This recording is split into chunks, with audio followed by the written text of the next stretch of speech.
tecnologia ou pura ficção? É muita areia pro meu caminhãozinho. Um grande homem não procura liderar, ele é convocado. I must not fear. Fear is the mind killer. Uau. Essa foi pesada. Muito boa. Essa é uma das famosas frases da série, né? Não devo temer. O medo é o assassino da mente.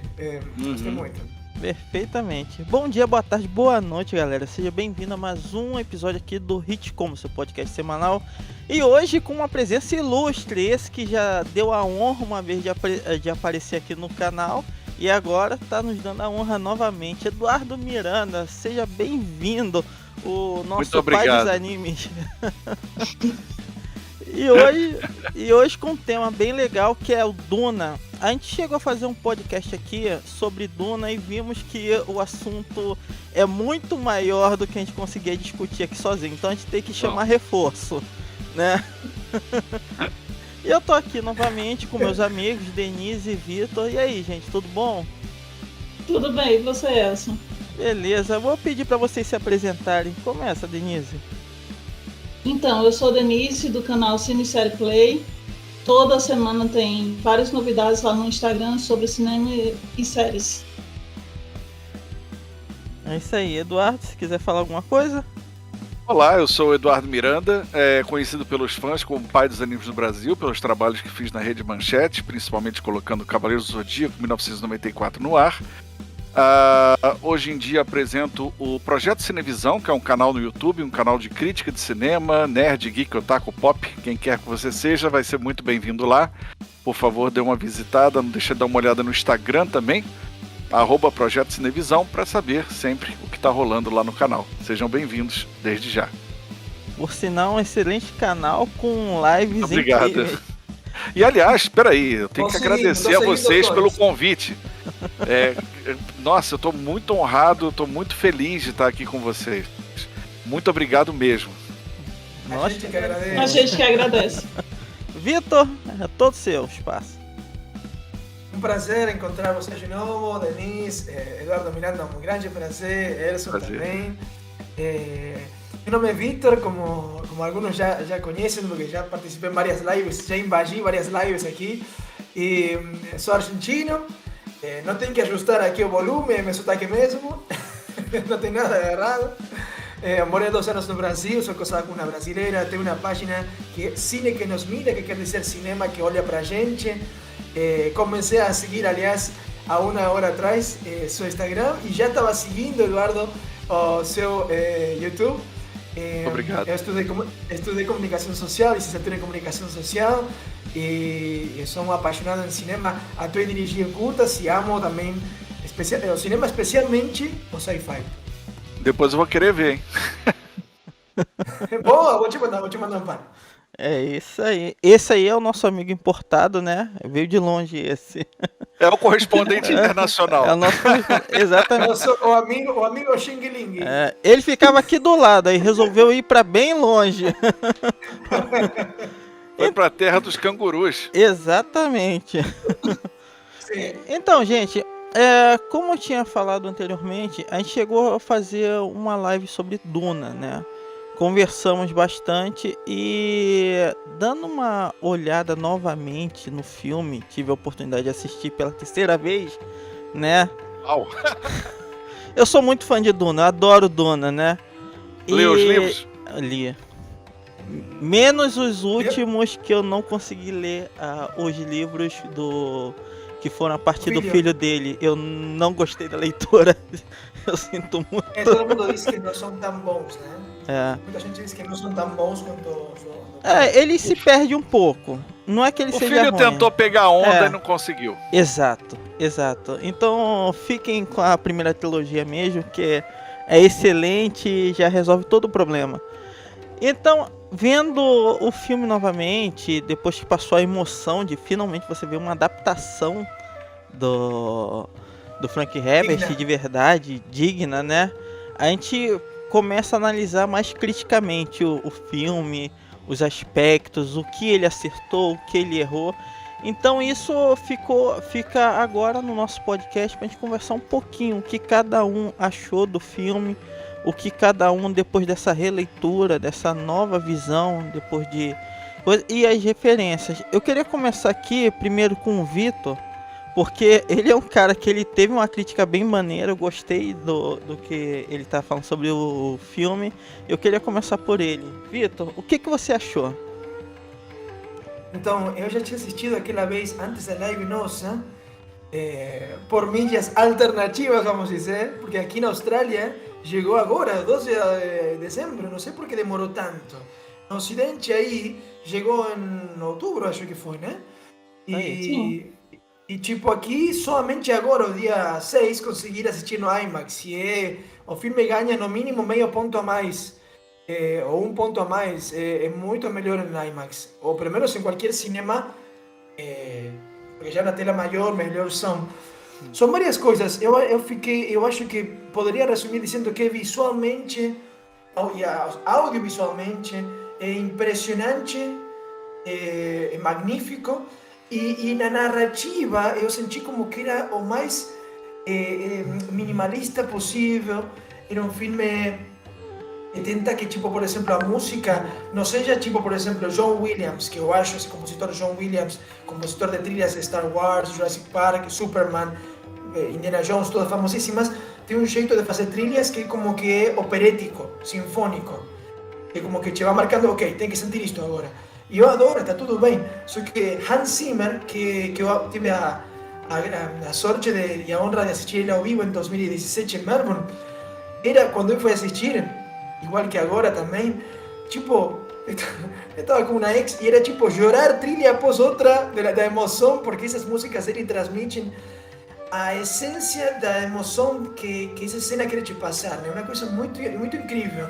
E eu senti isso, que o filme é impressionante audiovisualmente, mas na narrativa é minimalista, é sutil, é inteligente, ele é muito curado, uma curadoria muito bem feita nos detalhes. Tem gente que falou, algumas pessoas falaram, não, mas mostrou pouca coisa, não teve tanto aquilo ou aquilo outro, ou nem falou a palavra especiaria, aliás, falou especiaria, mas não falou melange, respeito a comparado com o filme de 84, né? Mas é que o assunto não tem problema, para mim não tem problema, porque o que contou, ele foi... não foi tão expositivo de deixar tudo manjado, mas foi mais como contemplativo, que você só ficando em silêncio, apreciando como se fosse uma obra de arte, conseguia interpretar. Conseguia, não era que era tipo uma coisa complexa, assim, que era só se mergulhar no filme aí e conseguia sentir. Não estava sobrecarregado mais de ação do que precisava, estava, para mim, na medida justa. O que acharam vocês? É interessante. Eu queria também ouvir o Eduardo, porque eu vi a crítica dele. Ele assistiu no IMAX e já foi saindo de cinema, já passou a crítica, né? O que ele achou. E eu gostei, achei interessante. Eu gostaria de saber. E você, o que você acha do filme? O que você achou dessa adaptação? Então, eu sou uma pessoa que me considero muito purista, muito preciosista, né? Uhum. Eu prezo muito pelo respeito à obra. Eu não gosto muito de adaptações, eu não gosto muito de releituras. E quando eu soube que o Denis Villeneuve ia dirigir esse filme, ele ia abraçar esse projeto, né? Depois de ter assistido A Chegada e o Blade Runner 2049, se eu não me engano, é esse o título. Isso aí. Eu pensei o seguinte, o cara tá na praia dele, ele tá à vontade. E depois disso também eu tive a oportunidade de conversar com um grande amigo meu, que entrevistou o próprio Denis Villeneuve, e ao ver a entrevista deles, o Denis Villeneuve é fã de Duna desde os 14 anos de idade. Sim. Então você começa a desenhar o quadro que esse diretor... né, o prazer que ele teve de sentar ali e começar a fazer o filme, o que é bem diferente da versão lá dos anos 80, né, onde o David Finch Onde o David Fincher ele nem chega a assumir esse filme. Ele mesmo diz que não é o corte final dele, não é como ele gostaria, né, que tivesse sido. Mesmo a versão estendida, ele não consegue entender aquele filme. E é um filme que tenta comprimir 3 livros num filme só, o que infelizmente não teve sucesso, porém, visualmente, eu respeito muito aquele filme anterior. Ele é riquíssimo em alegorias, né? Porém, o Denis Villeneuve, que pelo que eu entendi, ele foi extremamente fiel ao livro, ele conseguiu condensar só a primeira parte muito bem para que o público normal, o público que não precisa ser um especialista em ficção científica, não precisa ser uma pessoa que tenha lido os livros, não precisa ser uma pessoa diretamente ligada, teve curiosidade, pagou seu ingresso, entrou, e ele vai entender aquele mundo complexo, né, de casas e planetas e mesmo que ele não entenda os bastidores daquilo, de que ele pode estar vendo o ser humano daqui a 10 mil anos, né? A gente não está lidando com extraterrestre, a gente está lidando com a raça humana, só que daqui a um futuro muito distante. A Terra já é um conceito, eles já estão em outros sistemas. Então é bacana também ver toda a construção em pedra, né? O que bate de frente com aquela coisa da teoria dos antigos astronautas, que eu gosto muito, do alienígenas do passado. Então você tem naves de pedra, você tem estruturas de pedra, porque pedra é uma coisa que dura, pedra é uma coisa que fica, é uma coisa que marca. Então eu acho que ele desenhou muito bem o que ele leu e é fã do livro. Ele deixou um gancho muito bom para o segundo filme. Acho que quem conseguiu ver e entrar, porque tem uma coisa, Duna, ele, como todo Duna, não importa o antigo ou o novo, ele é um pouco hermético. Ele não é de fácil absorção. Ele tem uma entrada um pouco difícil. Mas no momento que você engata, que você consegue se engajar naquela história, eu acho que fica um ambiente extremamente favorável a você curtir, ter uma boa experiência cinematográfica e sim, a querer ver a segunda e a terceira parte, ver o desdobramento dessa história. Se me dá a oportunidade de falar do Hans Zimmer, claro. Eu adoro o trabalho dele também, acho que nesse filme em particular, ele está par e passo, ele está trabalhando pro roteiro, os efeitos e a música estão trabalhando pro roteiro. Agora eu não perdoo ele pelo tema do Super-Homem. Pelo amor de Deus, o que é aquilo? Ninguém perdoa. Pelo amor de Deus.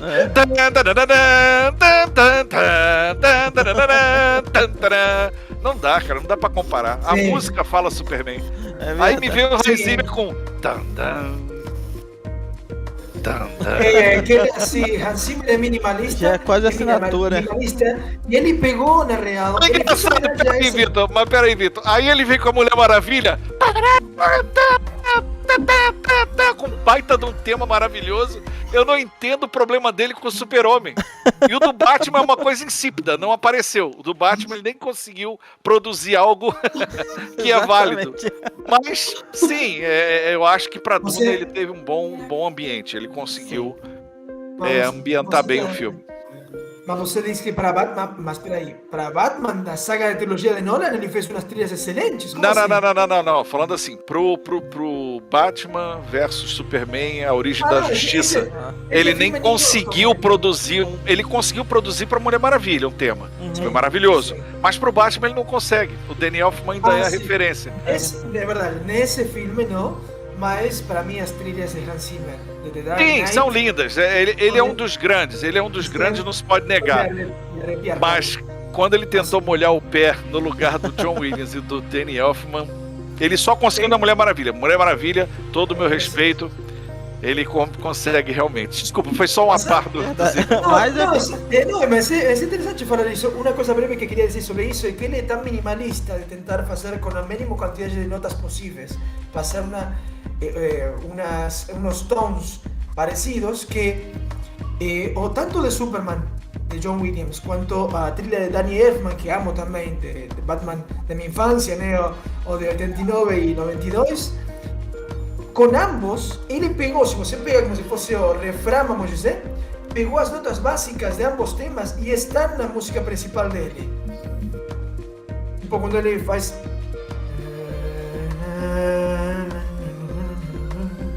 esa música de The Dark Knight, tem a parte principal da essência da música de Danny Elfman. E depois o outro de Superman, sim, aquele que você diz é uma parte, mas a parte principal do Superman é, vamos dizer que é aquele que chama Flight. Essa música é uma das principais de Superman, e aí nesse também se sente o mesmo, porque com 4 ou 5 notas você diz, e isso aqui me passa, estou percebendo, essas notas são parecidas, são as mesmas notas, só que com menos... Cantarola esse flight que você falou, cantarola, dá uma cantarolada. Tá vendo a dificuldade? Não, porque aí tá o assunto, porque Hans Zimmer não é de tanto de refrões de 5 de temas, ele não consegue fazer temas. Não é como dizer que você, Indiana Jones, não é assim, mas tipo, Hans Zimmer o que passa é tipo, te passa uma sensação que você precisa no momento da cena. Não te passa tipo o refrão que você que... Opa, aqui me tá ligando, mas não vou pegar. Mas engraçado, na Mulher Maravilha ele não é assim. Na Mulher Maravilha ele é cheio de cores, ele tem um tema bem definido, bem marcado. É maravilhoso, ele é sensacional. Mulher Maravilha pra mim é um dos grandes acertos do Zimmer ultimamente. Ele conseguiu um tema forte, aquilo ali, a música toda ela é forte. Ela vai desde a pancada, né, que é aquela guitarra estridente com os tímpanos, e depois ele entra num tema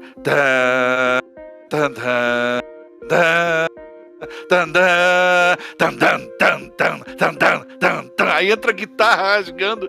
Caraca, que é aquilo? Mas ele é louco, ele é muito bom. Caso... E é isso que me deixa louco. Como é que ele consegue fazer pra Mulher Maravilha e não consegue fazer pros dois? Ele faz essa coisa intimista e minimalista. É verdade. Mas nesse caso ele parecia mais experimental. Eu sou colecionador de trilha sonora. Ele parecia mais experimental na Mulher Maravilha. Parecia que ele tava testando mais. Gente, do que desafiando. Assim... Ele parecia que porque saiu um pouco da casinha dele. A musa colou nele. A musa deve ter dado uma colada nele. Calliope, né? Calliope deu uma colada nele ali. Exatamente. Melhorou muito. Denise? E aí? Denise? Então, eu tô lendo o livro primeiro da trilogia. Assim, já vi algumas diferenças assim em relação ao filme, porque, claro, no livro você vê cada detalhe, né? Assim, porque tem toda uma explicação, mas assim, o filme em si, ele não deixa a desejar nos efeitos, a trilha sonora também é muito boa. Eu imagino que no cinema os sons ainda devem ser um pouco mais aguçados, porque como o Vitor falou, a gente viu aí de um outro método, mas assim, mesmo assim, isso... É porque existem cenas feitas para IMAX. Então você realmente o cinema é uma impressão que você... Aqueles voos pelo planeta em cima, assim, quando a nave vai chegando e ele tá ali sobrevoando aquela nave que está sendo absorvida pelo minhocão. Ali é uma sequência que você fica assim, tipo, meu Deus, eu não posso cair ali, eu não posso cair ali. Exato. É engraçado o negócio, é muito... bem interessante isso. E a referência é muito grande com Star Wars, assim, eu assistindo o filme, aí eu me vinha na minha mente Star Wars, aí depois Matrix, porque também tem aquela história do escolhido, como tem a questão de Harry Potter, que você citou, Eduardo, e muitos outros. Porque aí estamos esbarrando na jornada do herói, né? Tão estudado pelo Joseph Campbell, né? E não tem como você fugir disso. Você vai ter aquela pessoa que é escolhida, que vai sofrer todos os dramas, e vai ter um mestre, vai ter um tutor, vai ter um grande vilão, que pode não ser um grande vilão, e um grande vilão por trás desse vilão, que aí sim vai fazer você fechar o seu ciclo, né? Fechar o ciclo. Então, se você vê, todos eles passam a ser skins. Uma linguagem moderna de game, né? Passa a ser skin em cima da jornada do herói. E não adianta você querer fugir disso, que ao fugir disso você falha. Você quebra o roteiro. Quando você tenta ser original o bastante e tentar reinventar a pólvora, como por exemplo, você vê Frozen. Frozen foi o primeiro desenho da Disney que ele quebra com toda a estrutura de conto de fada. Uhum. Ele vai Totalmente. pro buraco. Ele deixa de fazer um grande conto de fadas, que é a Rainha da Neve, né? Que é uma grande vilã, que é uma história que até no Nárnia nós temos contato com ela. Ela é a primeira que recebe o garoto, né? Quando ele sai do armário lá. Naquela charrete, se eu não me engano. Nárnia, não tem isso? A Rainha da Neve, ela... Isso. Mas aí ela é como uma vilã, é aquela atriz. Sim, Aquela atriz possuda. é Creed, né? Creed, não sei o que é Creed. Não lembro o nome daquela atriz, muito boa. Então, ela é vilã. Então, eu acho que a Disney perdeu essa oportunidade de fazer um grande conto. A Disney conseguiu só pegar uma parcela em Frozen. Uma parcela de uma nova geração, criada por uma nova geração que está agora proporcionando isso, onde o príncipe é vilão, onde um cara do povo qualquer é um amigo, e onde a mulher é por si só e não precisa do príncipe encantado, quer dizer... Mas eu gostei disso, eu gostei muito disso. Quebrou porque, pouco o paradigma disso aí também. Eu gostei muito disso. Eu gosto muito mais, por exemplo, de Moana. Para mim, Moana, como filme inteiro, é muito melhor. Só que o final de Frozen, para não fugir muito do assunto, só queria dizer isso, já que estava falando isso. O que gostei de Frozen é que, para mostrar que não sempre aqueles caras, que acontece muito com relação aos relacionamentos abusivos. Cara, eu conheço um monte de histórias. Até meu pai era abusivo, minha mãe. Então, tipo, ainda bem que se separaram finalmente. Estou me abrindo aqui como se fosse na terapia. Bom, eu sou psicólogo, tudo bem. Eu tô ligado, por isso tipo, quando outro dia vi o assunto de Duna e você falou, também me interessei. E adoro psicologia, tenho amigos e amigas psicólogas. E o que vejo que é muito interessante desse filme é que ele está dizendo que todo homem, todo príncipe é ruim. Así que ese ahí era ruim. Aliás, primeira vez que Disney faz que o príncipe é o vilão. E assim interessante. E que, porque tipo, tá cheio de caras que a vezes vendem para as meninas como que o príncipe encantado e depois um ano estão batendo, fazendo isto, aquilo, enganando, dando calote. Então, foi uma referência interessante. E outra coisa, eu gostei de que tipo, a frase era: ela vai reviver com um beijo do verdadeiro amor. E que melhor verdadeiro amor que o amor de uma irmã, cara. Isso é muito legal. Um parceiro, uma parceira pode passar na tua vida, mas teu irmão nunca vai te deixar de amar. Tua irmã, principalmente entre mulheres, nunca vai te deixar de amar. É como um pai e uma mãe. Isso eu achei muito legal, esse conceito aí. Mas enfim, se querem voltamos para Duna. Eu, infelizmente, Vitor, eu vou ter que fazer igual os pinguins de Madagascar, só sorrir e acenar, porque senão a gente vai sair completamente do tema. Porque eu sou um pouquinho da linha. Eu sou um pouquinho da linha do Spielberg, né? A gente não pode quebrar certos paradigmas, a gente não pode quebrar certos dogmas. Se você quer falar sobre relacionamentos abusivos, pessoas para tomar cuidado, você vai criar um produto para isso. Você não vai fazer uso de um conto de fadas para fazer isso, entendeu? Exato. Mas, pelo amor de Deus, vamos voltar para as areias de Arrakis. Para as areias de Arrakis. Vê como vamos falar do Vê como pra falar de relacionamento abusivo, aí já muda completamente. Vê como Por falar em coisa abusiva. Mas fala nisso, só que com muita sutileza, com muita leveza, para que não seja chocante para as crianças. Mas eu acho que é um jeito interessante de mostrar algo distinto, porque sempre em Disney mostra isso de que o príncipe chega e te beija sem permissão, o príncipe sempre é o que salva, e tem uma vez que conta algo distinto. Achei interessante, acho que valeu a pena.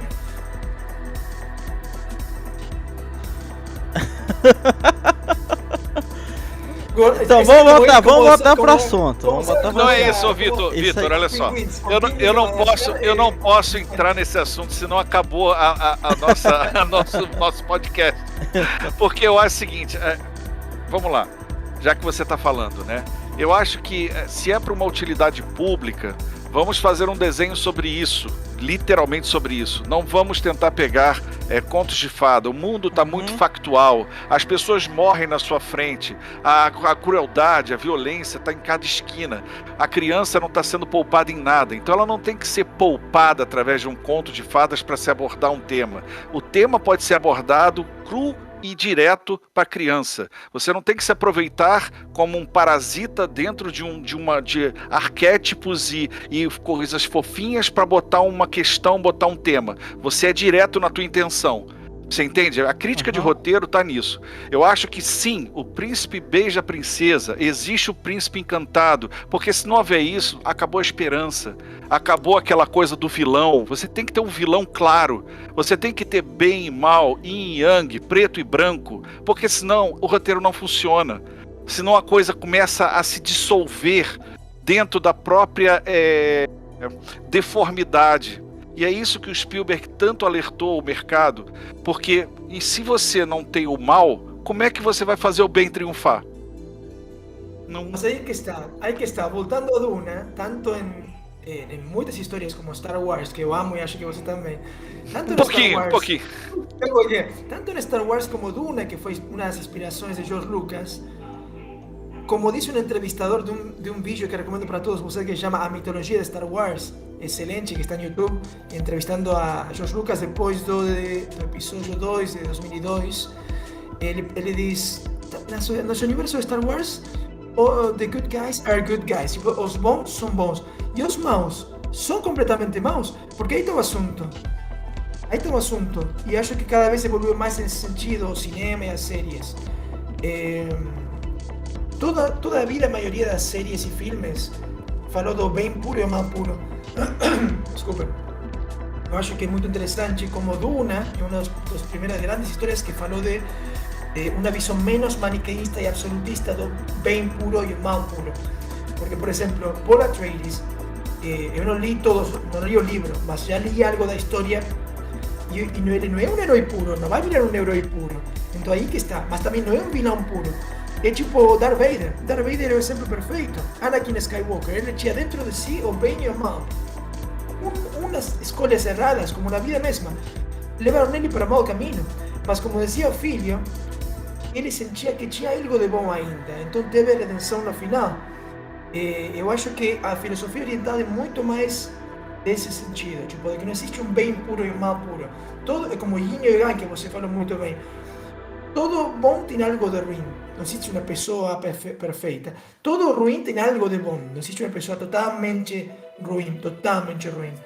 Então acho que nisso também Duna é profundo e interessante, assim como Star Wars, e que mostram que, nesse caso, quem parece começar neste filme como o bom mozinho que vai ser o herói, ele mesmo, nas visões que teve de futuro, teve medo dele mesmo. Isso é outra coisa que é maravilhosa que gostei. Ele teve medo pelas visões dele mesmo, sendo líder de todo um grupo que estava lutando e que estava gritando o nome dele e adorando ele como um deus. Quando estava ele flutando nessa nave, com todo vestido, os cores não estão escolhidos por acaso. Nessa cena que estão todos os guerreiros dele, num lugar meio escuro, e ele está numa nave meio escura, e ele com roupas todas escuras, e Zendaya do lado toda escura, a roupa. Ele depois acorda desse sonho quando estava naquela como se diz, carpa com a mãe, e ele acorda chorando com medo porque ele tinha medo da visão dele mesmo, né? De que ele sabe que pode virar um megalomaníaco. E ele é produto desse messianismo. Eu acho que o filme tem muito essa crítica, né? Crítica política. O fato dele ser o escolhido já é uma deformidade dentro da história. Não era para ser daquela maneira, né? Então isso leva a essa incerteza toda em volta desse personagem.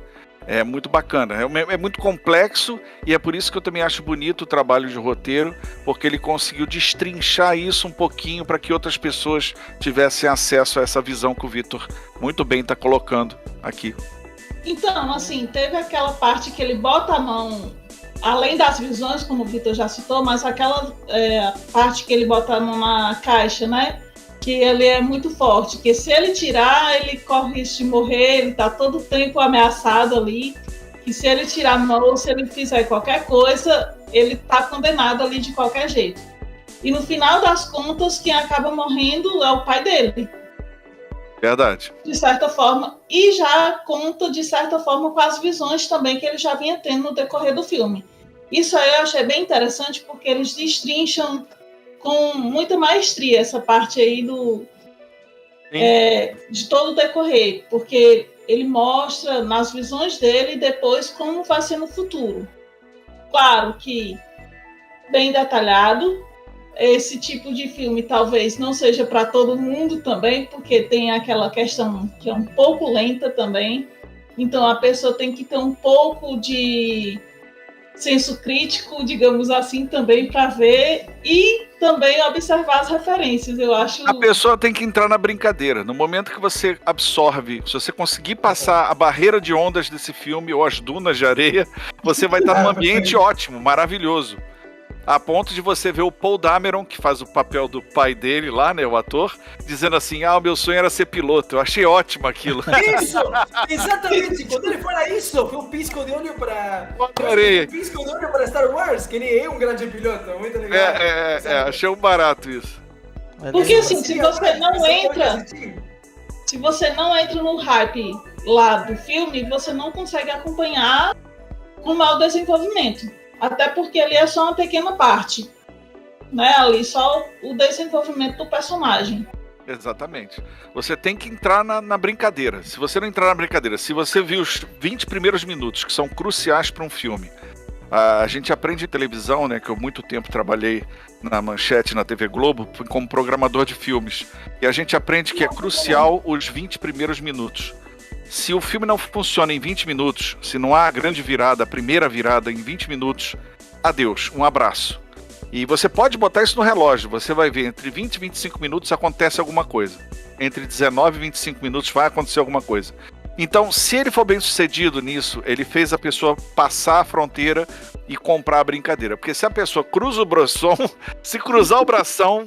Já era, aí não tá aberto pra mais nada, o que vier pra lá ele só vai dizer que é chato e é uma desgraça. Verdade. Então, os efeitos especiais do filme eu achei primoroso, assim. Olha, a parte técnica eu nem mais falo hoje em dia, porque é tipo obrigação, entendeu? Se você vai fazer um grande filme com um grande estúdio, você não tem mais como ter um efeito especial ruim, penso eu. Agora, o design do Minhocão, sei lá, eu ainda sou mais o do Fincher. David Fincher. Ficou estranho. Eu gostei Foi mais próximo ao original, Legal. David Lynch. Foi bem mais próximo ao original. Mas assim, voltando a essa parte, eu vou ser um pouquinho chato do livro, né? Não, mas o chato do livro é quem manda aqui na história. Ser um pouquinho chato do livro, porque o que acontece? Eu achei sim que foi uma boa adaptação. Opa. Mas eu achei que faltou alguma coisa. Porque me incomodou muito a participação da Lady Jessica, né? Porque no livro me parecia que ela era muito mais poderosa do que aparece ali, né? Tem o diálogo dela com o Tufir, né? O Tufir, que eu acho que realmente faltou muito nesse livro, faltou muito nesse filme, porque ele exemplifica quem ela é de verdade, o papel realmente dela ali, né? E aquilo era uma das cenas que realmente deveria estar ali dentro do filme, porque você já coloca o espectador no lugar correto na adaptação, né? Assim, o problema de não ter colocado isso é o seguinte: tudo bem que a gente tem que apresentar para um novo público, o Duna, ok, mas quando você deixa a parte da trama, que é realmente a mais importante do livro, você dá para o espectador a aparência que Duna é uma cópia de Star Wars. Que Duna é uma cópia. Mas é o que acontece. Muita gente que eu.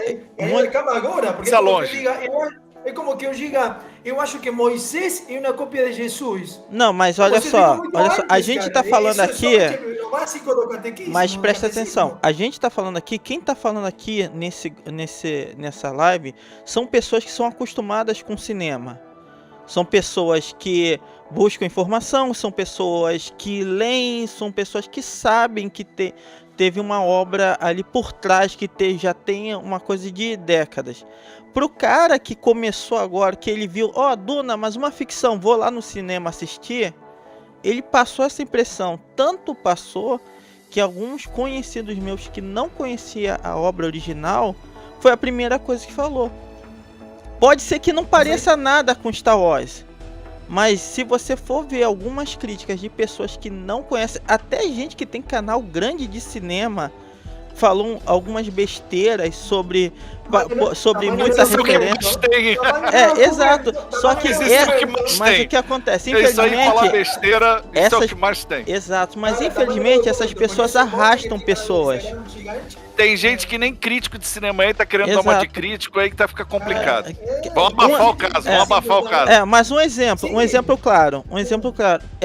Eu vi gente que se achava especialista em Duna porque viu vídeo de outras pessoas comentando: acontece isso, aquilo, outro.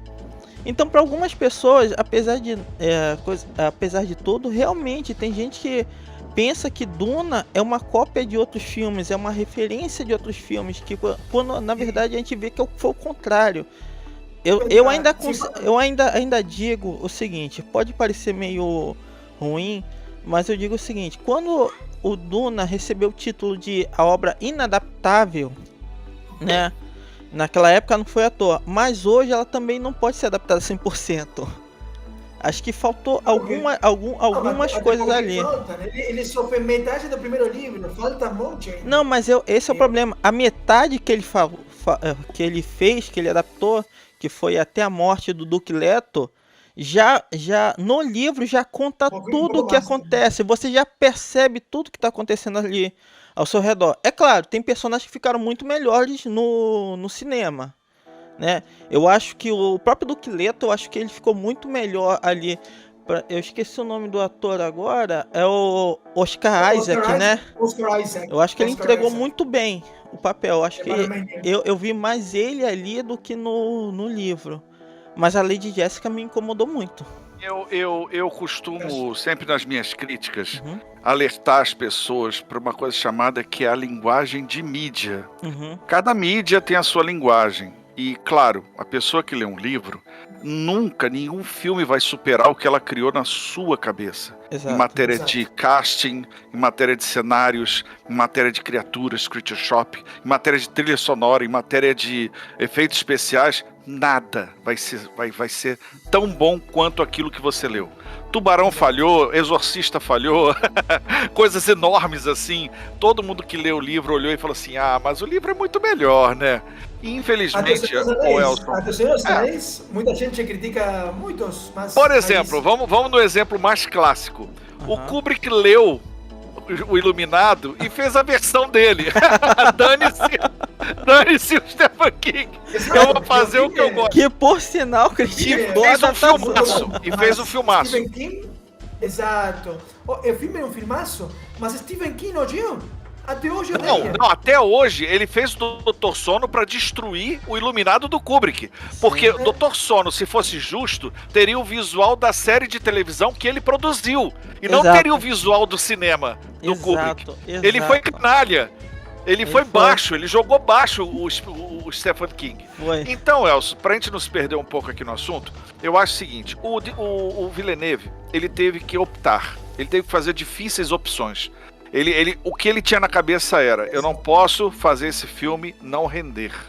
O tema já é difícil, já é muita areia pro meu caminhãozinho, por isso que eu falei aquela frase no início. Duna é muita areia pro caminhãozinho de qualquer diretor, de qualquer que vai adaptar aquilo como roteiro adaptado. Como é muita areia para muita coisa, porque é uma história enorme. Ela é maior do que a própria existência, porque ela fala de algo que nós não tocamos ainda. A gente não tem a experiência do que é Duna. O conceito do Spice é muito... tá, tudo bem, ele te leva de um ponto ao outro da galáxia sem você se mover. Cara, isso é física quântica, isso é buraco de minhoca, isso é Stephen Hawking, é Einstein, é muita coisa, entendeu? Então, o que o coitado dele teve que fazer? Eu vou passar a plaina. Eu vou tirar certas tramas que são importantes sim, mas que pro leigo, ele nunca vai saber que isso aqui existiu. E eu digo que eu sempre falei nas palestras que eu dou, que eu sempre falo para todo mundo. Fã não dá audiência. E fã É um Isso eu negocinho concordo. desse tamanhozinho assim, ó. Isso eu concordo. Então, infelizmente, a galera que leu o livro, que viu o quadrinho, que adorou essas mídias menores, Aham. no cinema ela não vai ser favorecida em nome do box office. Não é. Precisa de dinheiro. Se não tiver verdade. dinheiro, não vai acontecer. Exato. Concordo, até porque Blade Runner 2049 foi um filmaço para mim e para muitos, mas o que acontece? No box office, deu perda. Sim. Sim, Deu perda. deu perda porque ele tinha o Harrison Ford e não usou. Exato. sabe aquela Nossa, coisa? alguém É falou. aquela que coisa não. assim, por exemplo, você tem o J.J. Abrams, ele tem o Harrison Ford e mata o Harrison Ford. Ah, vá pro inferno. Alguém Porra, falou pelo amor de Deus, finalmente. Qual é o conceito de saga? Qual é o conceito de saga? Saga é uma linha, tá? É uma linha, Sim. linha. Você não sai dessa linha. Você não quebra a linha, faz uma barriga nela de 30 anos pra depois continuar uma saga com gente que eu nunca vi na minha vida. Exato. Não existe isso, Nossa. gente. Exatamente. Saga, é passar a bola dos velhos pros novos. Eu não entendo a cabeça da Disney quando pegou aquela pedra preciosa que era Star Wars e jogou no lixo. Eu não entendo, eu não consigo entender. Eu também Porque não gosto tinha muito tudo da pra- última trilogia. Eu também não gosto muito da última trilogia, mas a morte de Han Solo, que é um dos meus personagens favoritos da saga, se não o melhor, ele queria morrer. Ele queria morrer há um tempão. Não. Vitor, Ele- desculpa, isso que você tá Harrison- fazendo é não. justificar Não, roteiro. Não justifica roteiro. Ali foi O cara horrível. errou. Foi horrível. Não justifico. Comercialmente Eu somente comento- falando, ele eu te errou. falo de que... Claro, mas... Não, mas que... O primeiro, o Despertar da Força, é um dos 5 filmes mais Comercialmente assistidos da falando, ele errou. Errou. Em que sentido? Porque o Despertar da Força Ele tem- é o sexto maior filme, maior bilheteria da história. Mas é claro, é audiência de acidente de trânsito. Exato. Se uma Sim, As pessoa pessoas estão atropelada esperando na um rua, tempão um monte de gente aquilo. faz rodinha pra ver a pessoa atropelada. As Você pessoas já estão. tava na seca de Star Wars há um tempão. Exato. Vai pintar um Sim. filme de Star Wars, todo mundo corre pro cinema pra ver. Eu Isso mesmo, é cara. básico. Eu comprei na Por isso que pré-estreia. ele Eu tava desesperado pra ver. Pô, Eu Sim, saí não de é lá por mérito do filme, é decepcionado. uma porcaria. É. Ele apresenta concordo. personagens que ele não sabe quem são. Ele não sabe Sim. trabalhar o Kylo Ren. Ele te apresenta Cavaleiros de Ren sem nunca ter falado de Sith. Ele te apresenta uma diferença enorme, mudar cor de nave e cara de Stormtrooper. Ah, pelo amor de Deus, gente. Exato. Isso é Star Wars aonde? Tudo diferença para vender bonequinho. É Tudo diferença para ridículo, vender né? bonequinho. Ridículo. Isso. Não, exato, nisso concordamos totalmente em várias coisas. Só o único que digo é que a morte de Han Solo em si é como o assunto do final de Game of Thrones. Peraí, vamos esperar que volte. Olha aqui. Não, só, Alguém já ouviu falar? Alguém já ouviu falar do Timothy Zahn? Sim, Herdeiros do do Império. Eu tenho o comic desde criança, a segunda parte. Acho bem Então, bom. esse cara aqui, ele sabe trabalhar Star Wars. Ele não pegou o personagem velho e botou de lado pra introduzir novos. Ele te introduz um novo vilão que realmente faz você não sentir falta nenhuma do Vader. Você não sente falta do Vader nem do Imperador. O grande Almirante Thrawn é perfeito, é um Spock do mal. É maravilhoso. Vai aparecer, né? E Agora vai ele... aparecer. Oi? Agora já tá aparecendo, Agora- desde Rebels ele já tá aparecendo. Vai aparecer em Deve Rebels, aparecer que em é muito bom. Ahsoka, deve aparecer em Vai Ahsoka. aparecer na série da Ahsoka, sim. Então, isso aqui é trabalhar Star Wars. Isso aqui é saber dar uma continuação. E pra sempre isso aqui, no meu headcanon, vai ser o 7, 8 e 9. A trilogia Tron é o 7, 8 e 9, não adianta. Aquilo que o J.J. Abrams Muito botou bom. na tela foi tanta palhaçada que o Rian Johnson nem seguiu no outro e depois o J.J. Abrams volta só pra destruir o que o Rian Johnson fez e confundir a Foi cabeça tentar mais de todo mundo. remendar Isso o foi erro que péssimo. já estavam comentando desde o começo. Cara, o primeiro filme foi decepcionante porque há anos eu tava esperando esse filme. Quando anunciou, eu comprei na pré-estreia.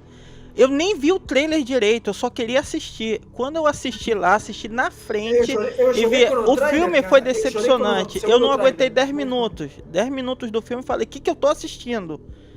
Ele é decepcionante. Os personagens não são carismáticos. Ele quebra toda a mitologia. A morte do Han Solo, cara, eu não vou nem falar, cara. Que pra mim aquilo ali, gente. Nunca, O cara é tão maldito, nunca. ele é tão maldito, que ele chama um ator maravilhoso como o Max von Sydow. Uhum. O Max von Sydow faz sim, 3 minutos de cena e não é ninguém que a gente conheça. Exato. Ele é tão idiota que ao invés de ele fazer ele ser o Kanan, botar ele cego e ele ser o Kanan lá do Rebels, né? Sim. Ele podia ser o Kanan, o Jedi cego, Sim. pra poder fazer um link com Rebels. Podia, tinha tempo pra fazer aquilo. Botava ele cego entregando o chip lá onde tá o Luke, onde o pedacinho de caminho, pelo amor de Deus, o R2 tinha um pedaço enorme de caminho. Tinha que ter aquele pedacinho ali que faltava. Pelo amor de Deus, a galáxia pra eles é muito pequena pra ter que ter aquele pedacinho. Mas tudo bem, vamos lá que seja. Temos que fazer outro de Star Wars da última trilogia para detonar Não tudo precisa. Basta gravar isso aqui. Exato. Basta gravar isso aqui. Por isso digo, podemos fazer outro dia. É. Pega atores virtuais. Mas Pega atores virtuais e grava aquilo ali 5 anos depois de O Retorno de Jedi, entra com aquilo ali, 7, 8 e 9, esquece daquela bandalha, bota como 9, 10, 11, sei lá. Não, bota como 10, 11, 12, porque ele falou que eram 12 filmes. Isso que vocês estão para mim falando... é como tipo, é como na minha cabeça estão brigando ainda para ver qual é o pior. Dos últimos 3. Isso porque que sabe que é tão ruim? Acabou a trilogia e eu fiquei, claro, emocionado com o final, porque é muito apelativo, cheio de fanfic. Como se dice, de fanservice. Mas depois quando assisti de novo eu pensei, putz, tem um monte de merda. E eu pensei, tipo, e tão ruim o negócio, o buraco tão embaixo, que acabei dizendo, acho que o menos pior é The Last Jedi. Acho que o menos pior, sendo que eu odiei quando assisti. Aí eu já penso o seguinte, eu penso que se a Ascensão Skywalker fosse estendida e cortada em 3, poderia dar um respiro.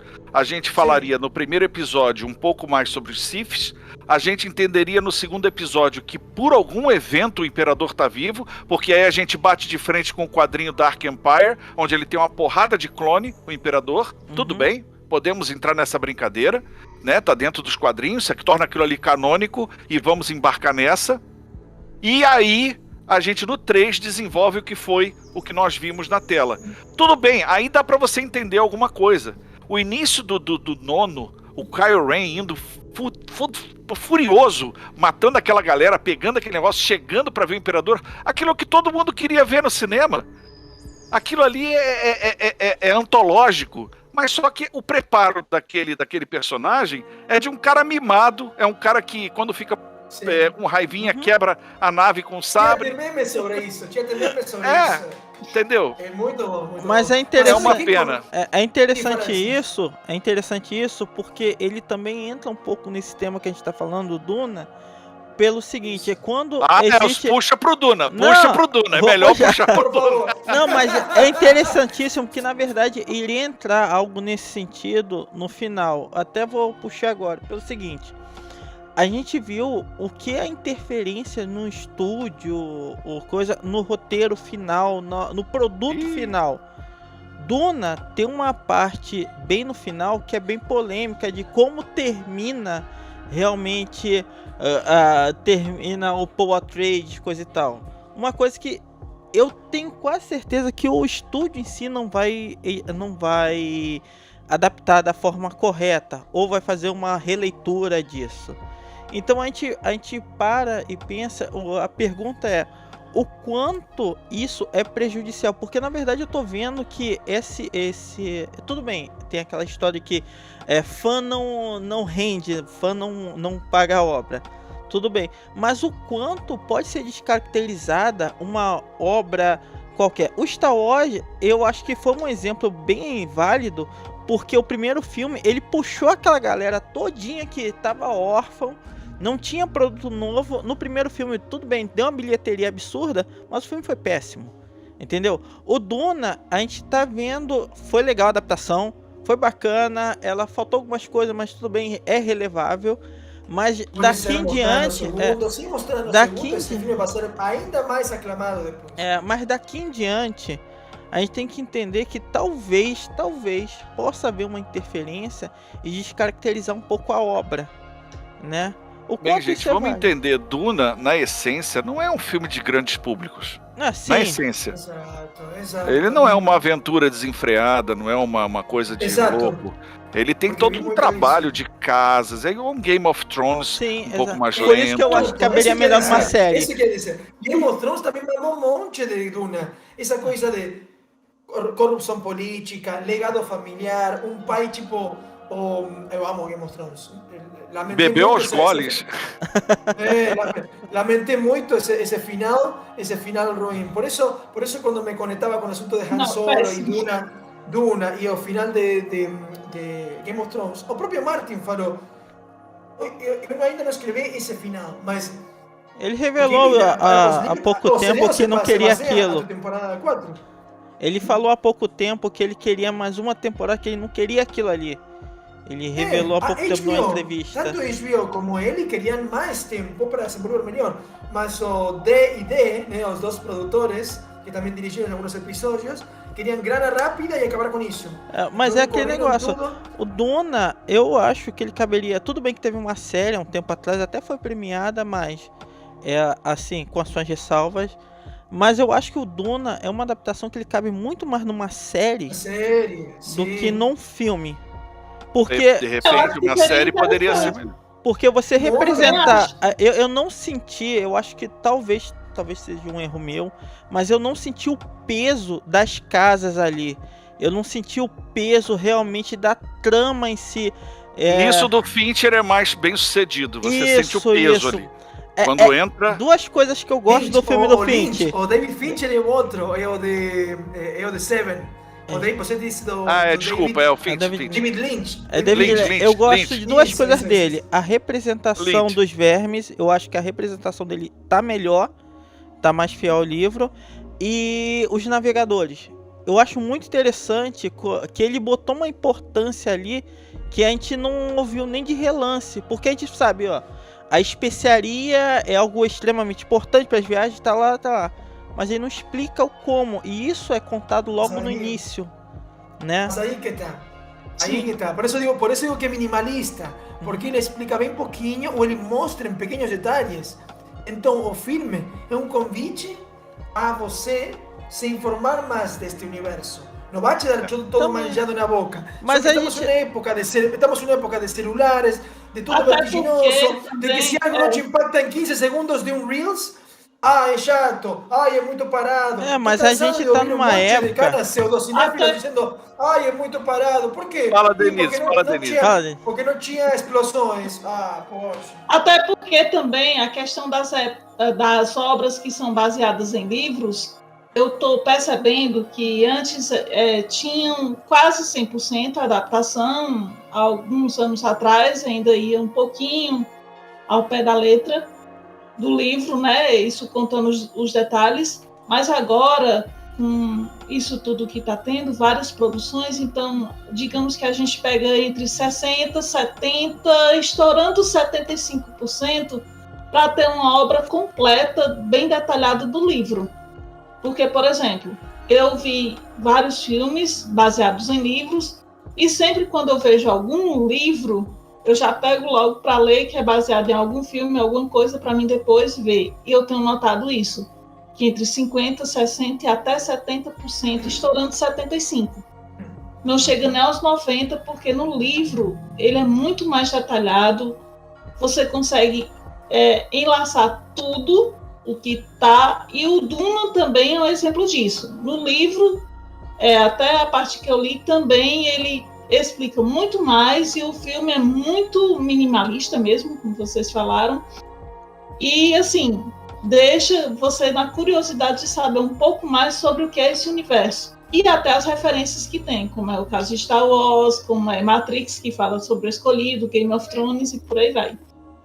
Mas uma coisa que não se pode negar é o cuidado que o Villeneuve tem com a história. Sim. Ele tem um cuidado muito grande. A gente nota que não está na mão de um cara que está só fazendo um filme. Ele está tentando dar aquele que ele mesmo não sabe como, mas popularizar o inimpopularizável. Exato. Né? Não dá para você...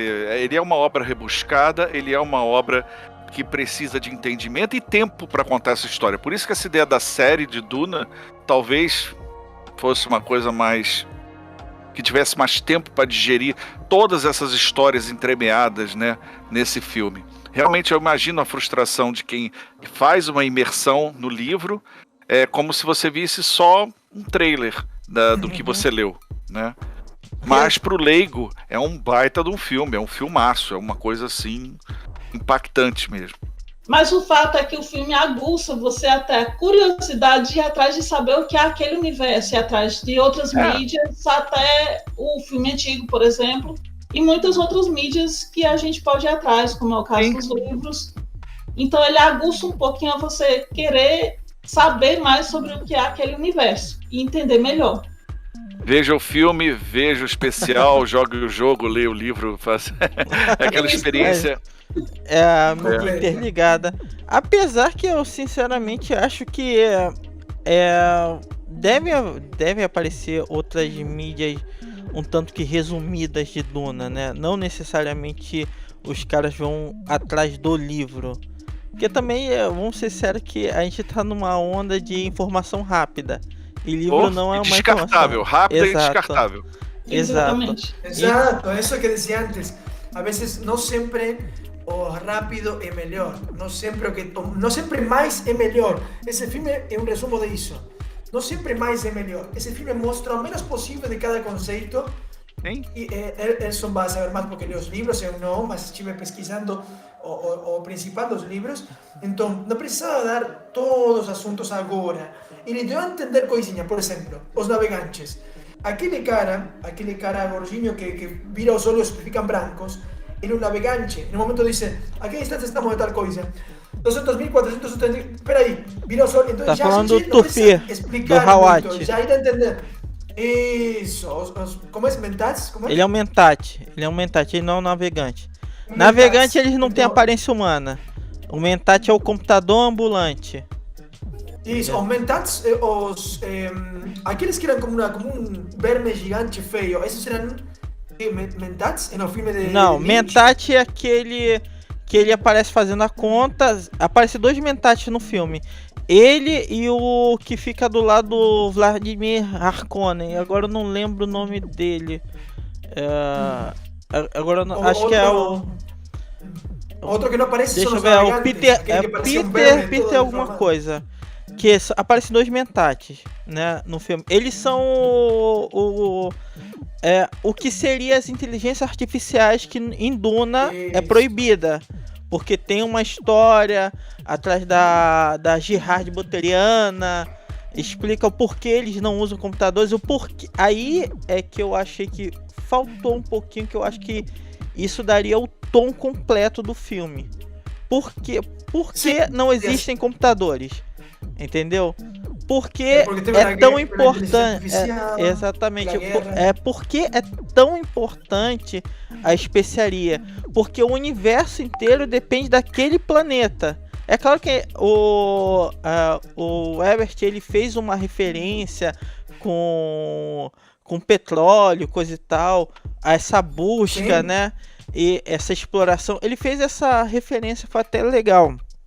Mas eu acho que, pra mim, eu sei que eu sou chato do livro, coisa e tal, mas pra mim, eu acho que se ele tivesse ao menos explicado o porquê nesse primeiro filme, você teria um impacto completamente diferente. Você daria realmente importância do que é especiaria. É claro que eu não espero que no filme explique o que é especiaria a fundo, porque são quase 15 páginas só para explicar o que é especiaria de verdade e como é que ela surge, né? Nesse ponto concordo totalmente, porque acho que pelo menos um pouquinho mais sutilmente, o mais sutilmente possível, poderia tentar entender que ao mesmo tempo é uma espécie de LCD que te faz ampliar a mente e tipo a sensibilidade e a inteligência, e ao mesmo tempo também uma espécie de petróleo intergaláctico.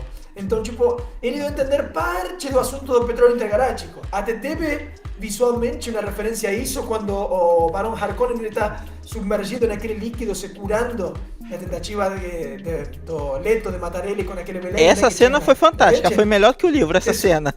Essa cena foi melhor que o filme. Ele se submerge num líquido preto. Isso claramente foi uma referência ao petróleo. Era um cara hiper ganancioso, hiper brutal, que ele falou: o que importa é o income. o que importa é a ganância. Ele te fala literalmente. Ele, tipo, o livro é claro sobre isso. E fala também sobre... o Barão Harkonnen ele ficou bem representado mesmo. Acho que foi uma das melhores coisas do filme. Os Harkonnen foram uma das melhores coisas do filme. Você quer ver uma coisa que mostra que o David Lynch teve uma dificuldade enorme no meio disso aí, todos que trabalharam na época? Lembra o tamanho do off que tem no início do filme dos anos 80, de 84? Sim. É aquela garota contando a história, Arrakis, não sei o que, bababá, ilalalá.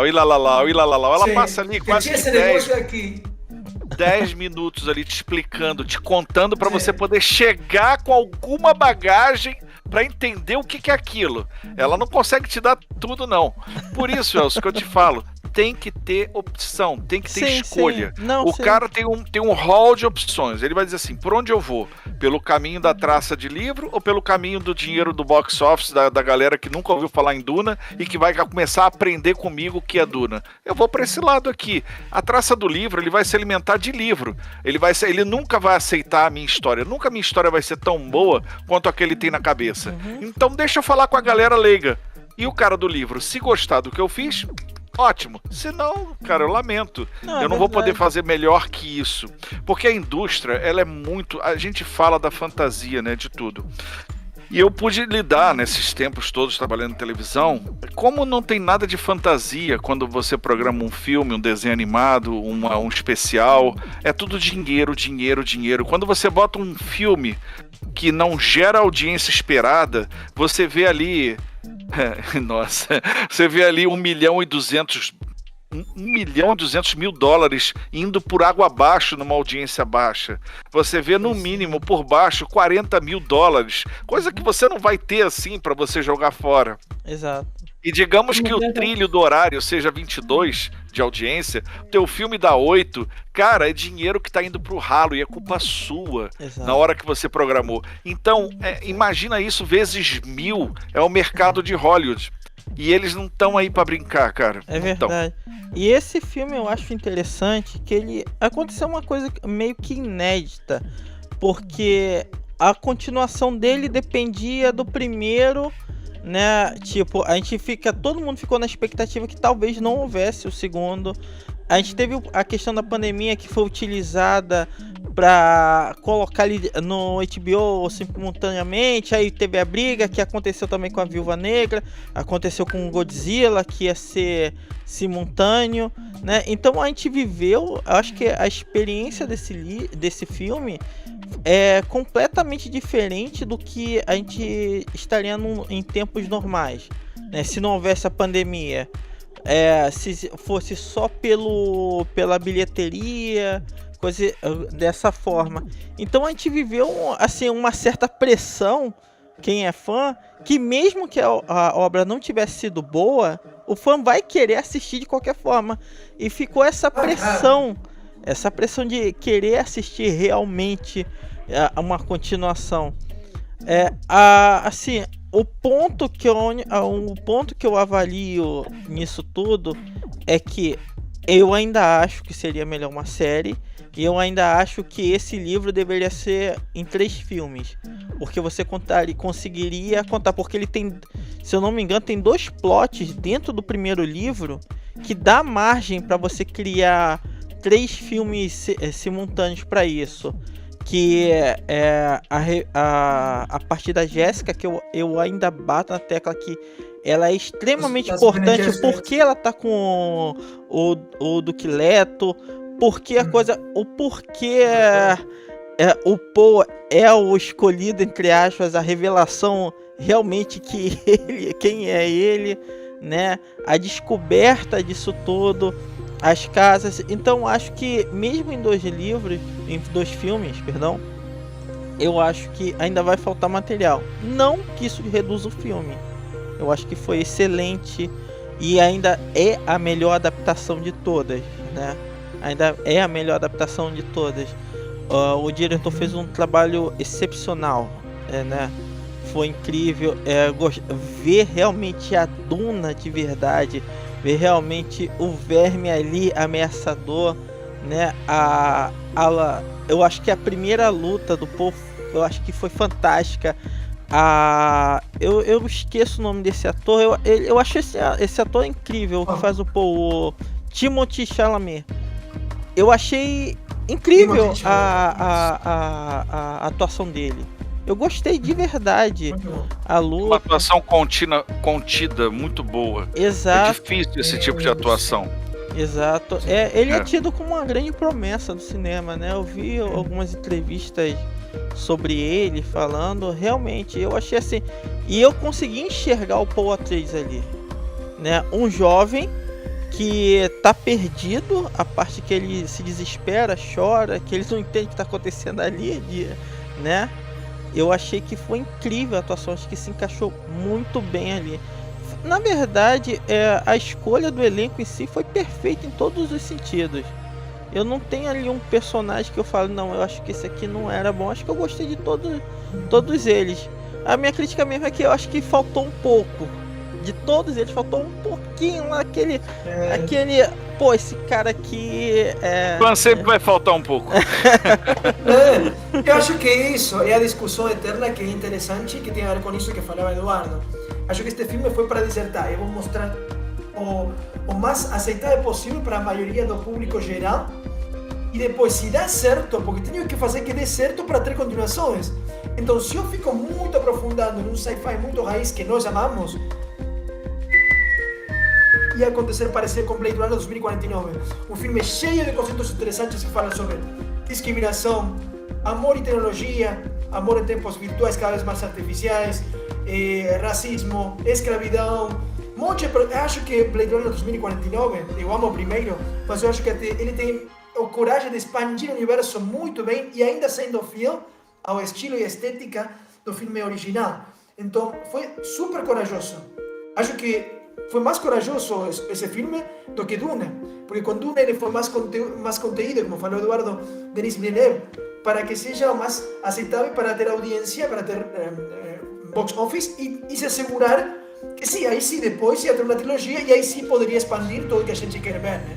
Tem a teoria da sombra, né? Tudo que te faz uma sombra muito grande, você tem que tomar cuidado. Eu não acho que ele tenha visto no David Lynch uma sombra tão grande que ele não pudesse superar, uma vez que ele era fã de Duna desde os 14 anos. Mas em Blade Runner, ele vinha de Ridley Scott com Harrison Ford totalmente bem aproveitado, numa situação completamente consistente. Exato. Uma ação no ar, ficção no ar e steampunk totalmente maravilhosa. Nossa. E de repente ele coloca um mundo diáfano que não combina em nada com a coisa. Exato. Então, A Chegada, pra mim, mostra quem é o Villeneuve. Uhum. A Chegada é um filme que foi A Chegada que disse pra mim assim: Duna tá em boas mãos. Sim. Não Blade Runner, sim. Duna. É verdade. Denise, eu tenho uma dúvida. Eu tenho uma dúvida pra Denise, que a gente eu tenho curiosidade, porque por mais que a gente diga, a visão masculina e a visão feminina vai ser sempre uma coisa bem diferenciada. Como é que é a visão feminina de Duna pra você, Denise? Assim, olha, os efeitos que teve no filme eu achei muito grandiosos, assim. E, assim, ele fez com que eu gostasse realmente de assistir. Mas, como eu falo aqui, que até os meninos às vezes falam, tanto o Elson quanto o Vitor, que é raro uma mulher gostar de Star Wars. Eu gosto de Star raro. Wars.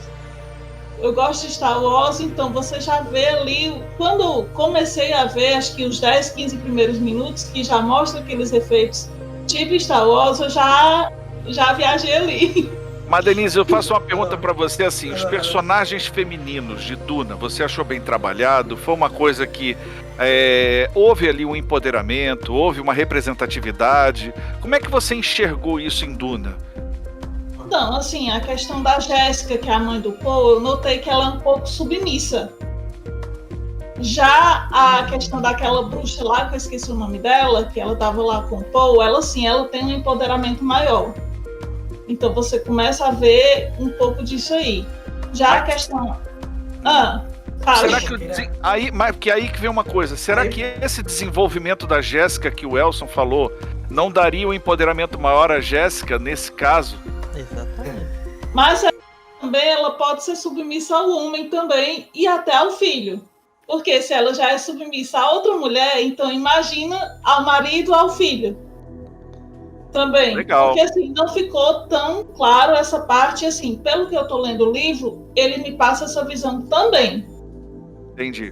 Só realçando aí que o livro também passa a mesma visão. Ah, que ótimo isso.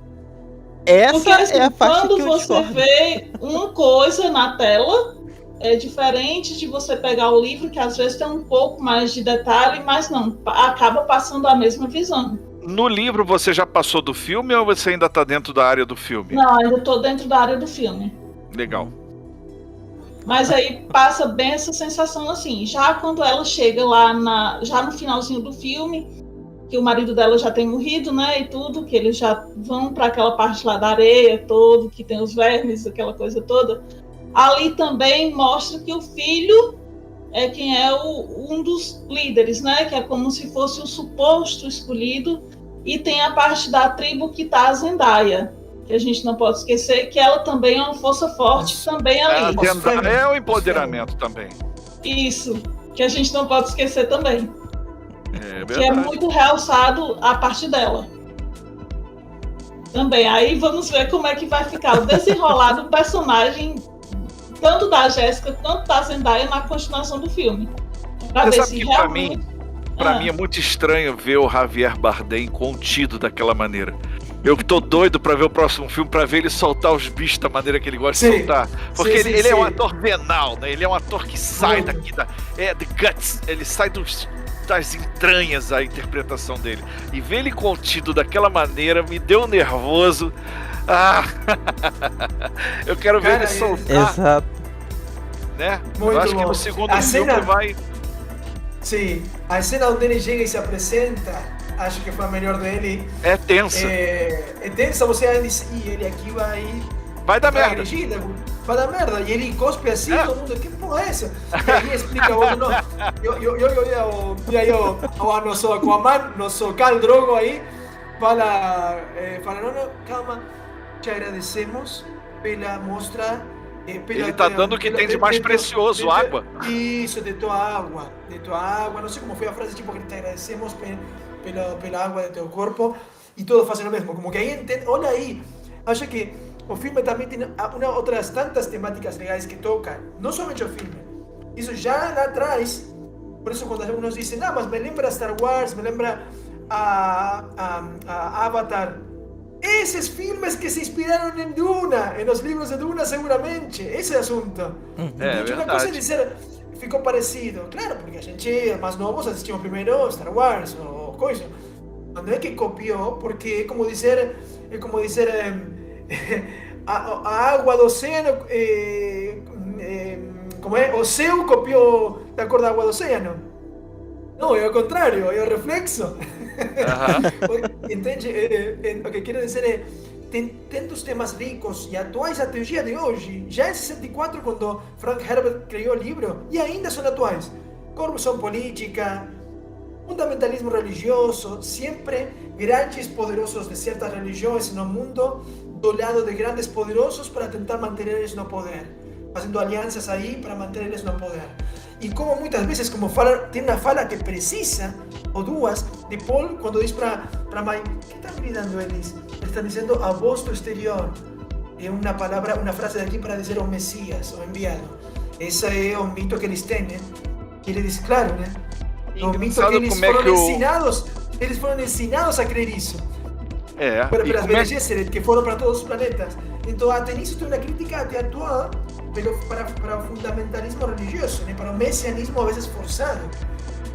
Eu achei interessante como é que o Villeneuve ele não se poupou de uma pegada bem islâmica no visual do povo de Arrakis, né? Bem muçulmana, bem islâmica, muita burca, muita vestimenta bem que lembra, né, o pessoal, assim, principalmente aquele momento islâmico. Que ele tá islâmico, né? Sim, eu achei bacana isso. Não ter esses pudores. Eu acho que o filme é um filme que não tem pudores em certas coisas e isso dá muito certo, porque é o molho que você coloca naquela comida bem feita, né? São os Spices. Ficou Nossa, perfeito Spice, mesmo, essa visão. Spice. Que essa já era a visão do Ebert mesmo, né? Do Frank Herbert, ele já puxava isso um pouco. Então esse foi um dos acertos, assim, um dos melhores acertos no filme. O visual dele, em todos os sentidos. O visual do filme, o visual, o figurino foi perfeito. Não tenho o que se dizer, eu gostei demais. Se você vai me explicar uma coisa aqui agora, na frente de todo mundo. Manda. Da onde vem o Spice? É do cocô da minhoca, do xixi da minhoca, do suor da minhoca, da saliva da minhoca? Do que? Da onde vem esse Spice? Nenhum deles, nenhum deles. Cocô, né? Nenhum deles. De onde vem?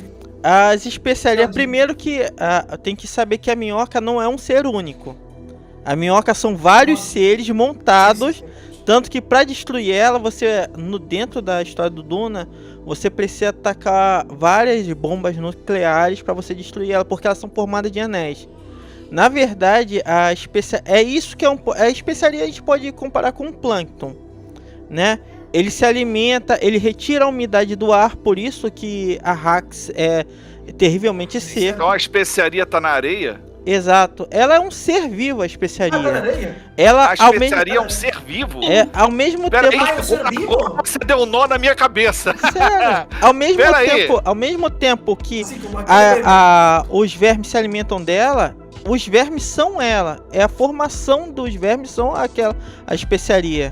Isso tá sendo Peraí. contado no seu Cara, eu nome. não devia ter feito essa pergunta. Eu não vou dormir hoje. Peraí, são tipo plâncton? Porque É faz mais exatamente sentido- isso, faz mais exatamente isso. sentido Ele, o design dos dentes. porque o que das acontece? minhocas. A Hax tem Sim, água. fica igual a baleia, né? Ele É. absorve. Exatamente. Tanto, aí quer ver um pega. exemplo? Quer ver um Aí exemplo tem a ver. clássico? Sim. Quer ver um exemplo clássico? Lembra da adaga? Eu esqueço Sim. o nome dela. A A adaga. daga essa sagrada Na era história ponta da de- adaga, a adaga é o seguinte: sempre que ela for desembainhada, ela precisa tocar o sangue. Ela precisa tirar sangue. Por quê? A adaga é um ser vivo. Se você tira a adaga e você não molha ela com sangue para nutrir ela, ela se desmancha. Ah, No livro é tanto que essa foi uma das cenas. Lembra quando a Lady Jessica ela tira a adaga, ela sabe que aquilo é? Tem uma hora que ela tira, que ela vai ter um confronto com o Mentat. senhora. Ela tem que cortar o próprio corpo antes de colocá-la de volta. Entendeu? Ah, Então, na sim. verdade, se você for parar para pensar, tudo em Arrax é um organismo vivo, tudo. Por que não tem água? Porque não tem água? Porque o melange, ele absorve toda a umidade do planeta. Água tem, existe água dentro do solo, né? Só que eles não podem furar por causa da vibração das brocas. Por que a minhoca é tão difícil de matar? Porque elas são vários seres que formam aquilo ali. São vários micro-organismos que formam aquilo ali. Entendeu? Então tem muitas coisas. É por isso que eu falo. É literalmente em algum Eu continuo aspecto. sem entender de onde vem a especiaria. Desculpa. A especiaria, vamos eu- lá. Simplificando. A especiaria é um ser vivo, é um plâncton. É uma espécie de plâncton. Ele tá na areia ou que tá Ele no tá ar? na areia. Ele tá na areia. Ele tá na areia. Só que Então, como. esse ser deixa o olho azul e Exato. proporciona tudo aquilo. Exato. Sim. Tá. Só que a especiaria, só por ela não causa tantos efeitos. Você precisa. Ela passa num processo químico para determinadas formas. Por exemplo, quando o povo da areia lá. Ovo da areia? Eu esqueci o nome deles.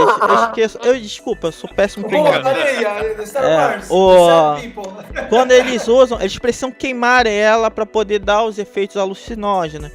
Quando os navegadores usam, ela é despejado dentro de água como se fosse um líquido alaranjado, que vai mudando o corpo deles. Isso foi o David Leitch deixou perfeito isso, que ele mostrou dessa forma. Então ela vai passando por vários processos químicos para ela dar o tom de cada um. Para dar o efeito desejado para cada um, né? Então é basicamente isso. Aqui, eu não sei, eu só não lembro se quando a Madly foi injetar aquele veneno, ameaçou injetar, ela explicou o que é aquele veneno, ela não explicou no filme.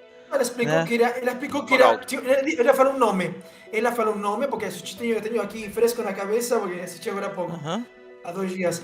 Ela falou um nome, isto é tal coisa, é mortal. Se eu injeto, morte instantaneamente. Aquele líquido é um dos mais importantes de Duna, porque aquele líquido, ele só nasce quando um verme de areia morre. Momentos antes do verme de areia morrer, ele recebe aquele líquido. Todas aquelas bruxas, como falam, já tiveram essa experiência de provar aquele líquido ali. As que sobreviveram, viraram como a Madre mesmo sobreviveu e virou quem ela é, né?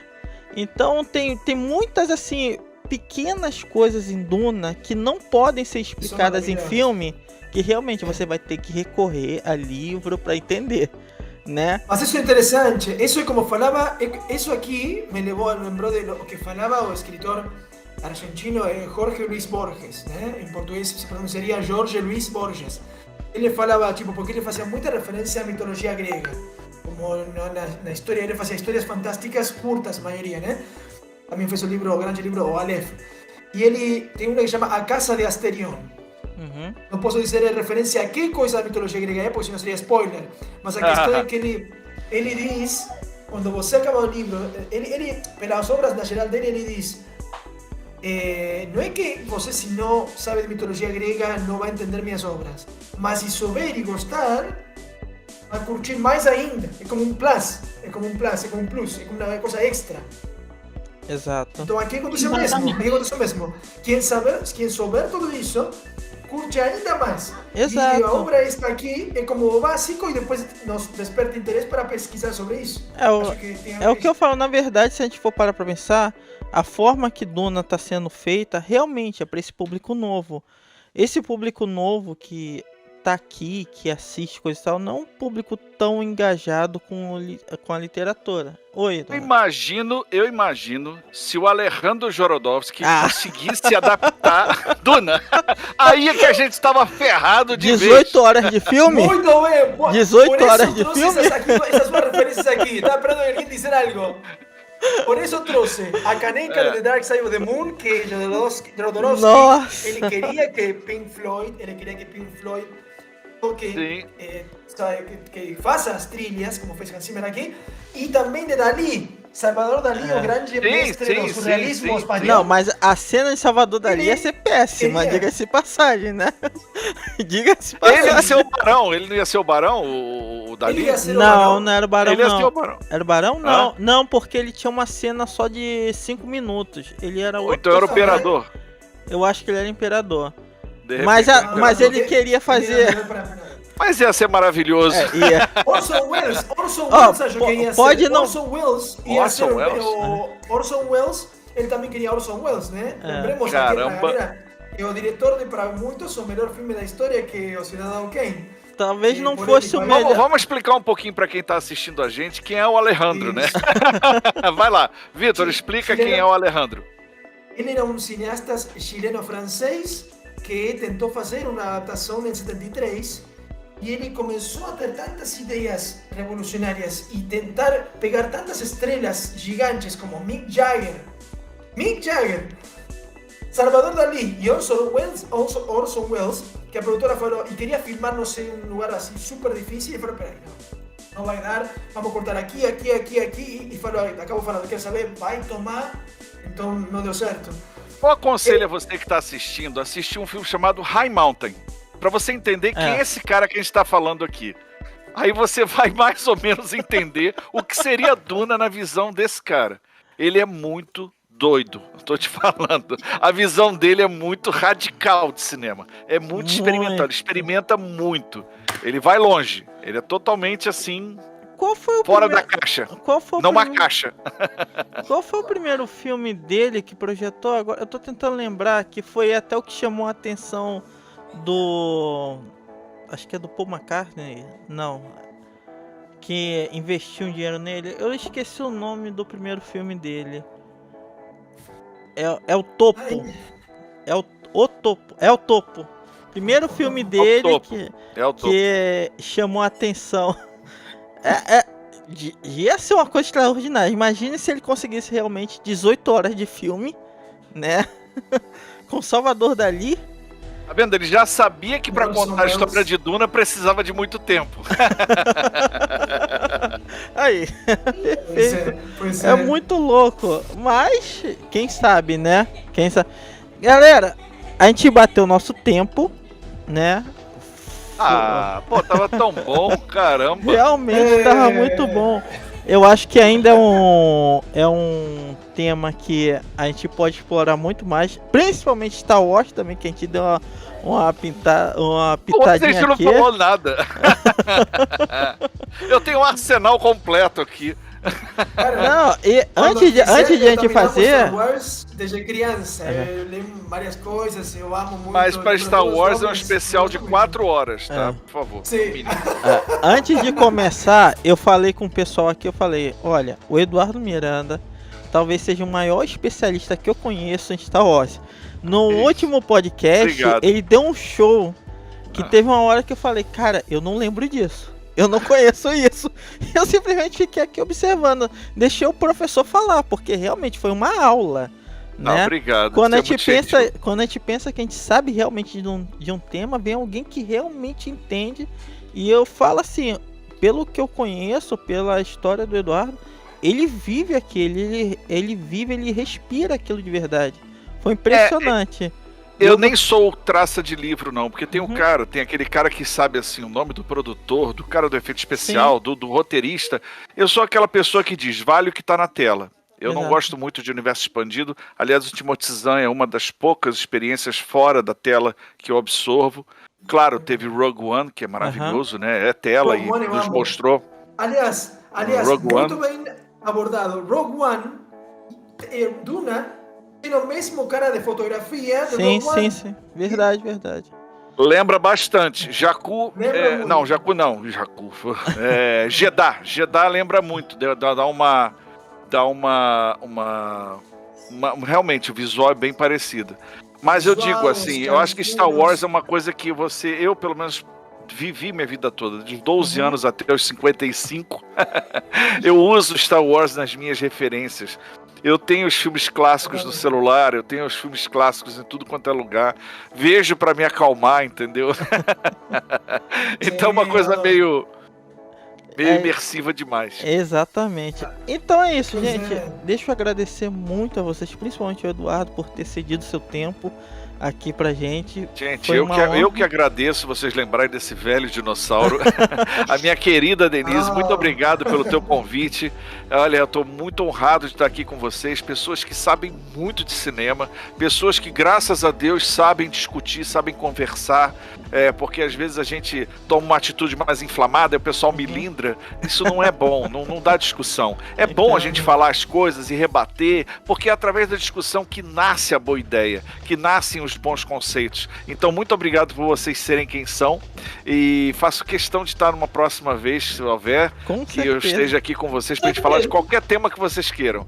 Eu vou ter um prazer enorme de estar aqui com vocês. É um prazer muito grande em conhecer todos vocês e fazer o convite de novo para quem quiser visitar lá o meu canal no YouTube, o Projeto Cinevisão. Vocês são bem-vindos.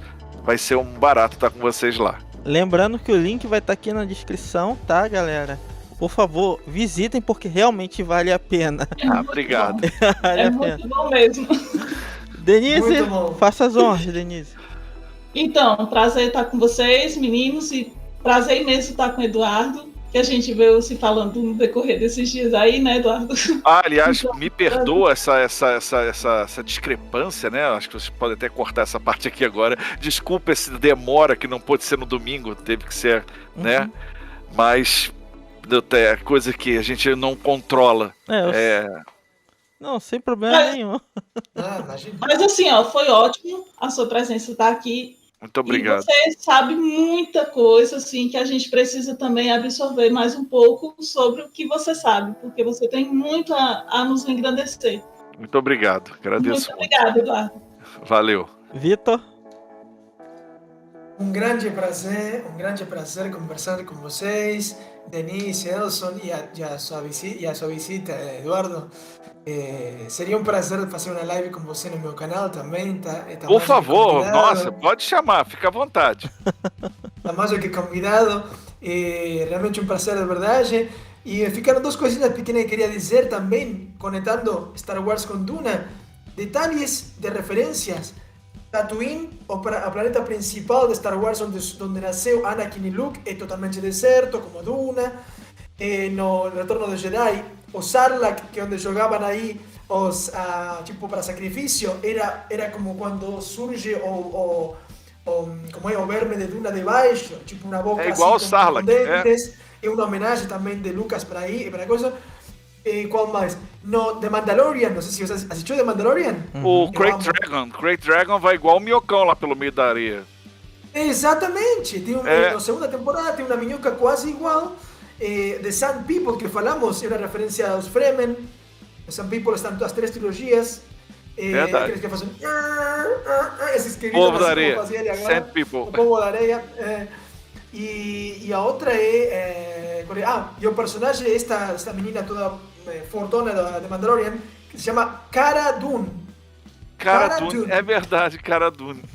Cara Dune, o personagem dela. Tem um monte de referências assim. É verdade. Então, é um prazer ter estado aqui com vocês, falando desta obra maravilhosa que fala de tantos assuntos vigentes no 64, vigentes depois, vigentes agora, como contaminação ambiental, corrupção política, legado familiar,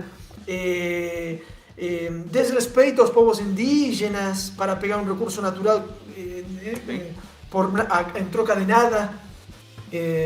Um monte de coisa interessante, realmente é um prazer. E, bom, convido todos os nossos ouvintes, nossos subscritores a seguir o meu Instagram, Cine que nos mira, cinema que olha pra gente. Meu nome é Victor e, bom, mando um abraço muito forte e muito feliz daqui da Austrália. É isso aí. Que horas são aí agora? Que horas são aí agora, Vitor? Agora são as 12h05 do meio-dia. Caramba! Aqui 10h35. Exato. É isso aí, galera. E lembrando que até uma observação. O canal do Eduardo foi o único canal que eu vi alguém falando sobre bigotem. Eu assisti aquela live. Eu nunca tinha visto ninguém falando sobre assistindo bigotem.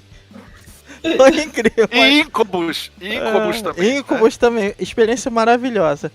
É isso, galera. Muito obrigado.